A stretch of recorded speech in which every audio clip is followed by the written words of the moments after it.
The clock ticked past midnight, and the house was quiet except for the hum of the refrigerator. My wife, Sarah, had told me she'd be staying with a friend for the night. Something about her smile when she said it didn't sit right with me. That smile haunted me. It wasn't the usual tired grin after a long day. It was secretive, almost smug, like she carried a private joke in her pocket. I stayed up late, pacing the living room. My gut screamed at me that her night away wasn't what she claimed. And I had learned long ago never to ignore that instinct. So instead of waiting helplessly, I began gathering everything I knew. Receipts she thought I hadn't seen, texts she forgot to delete, unexplained absences. The puzzle pieces clicked together into a picture I had tried to deny. By the time dawn crept through the blinds, I had already packed a bag. Not mine. Hers.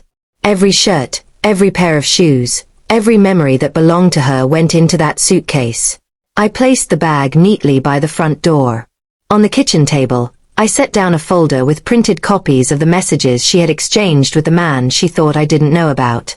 Finally, I slipped my wedding ring off and placed it on top of the folder.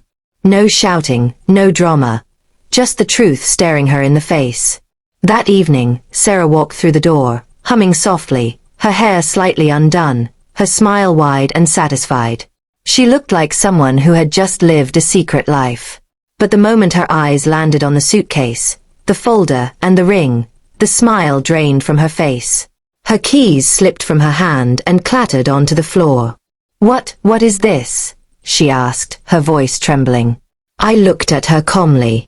"It's everything you've been hiding. And everything I refuse to carry any longer." She rushed to the table, flipping open the folder. Her face turned pale as she saw the printed messages, undeniable proof of where she had been and who she had been with. "Please, I can explain," she whispered, tears welling up. I shook my head. "Sarah, you smiled walking in here because you thought you had me fooled. But you forgot something important.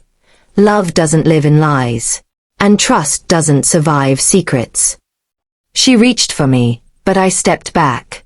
"Don't," I said firmly. "This house won't be a stage for excuses." For the first time, she realized I wasn't yelling, wasn't begging. I was finished.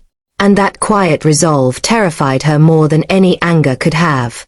You're really ending this?" she asked, her voice cracking. I nodded slowly.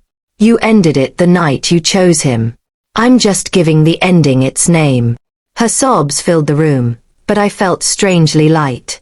I had carried suspicion and pain for too long. Tonight, I carried only freedom. I picked up my coat and headed for the door. "The suitcase is yours. The ring is mine no longer. And the rest is history."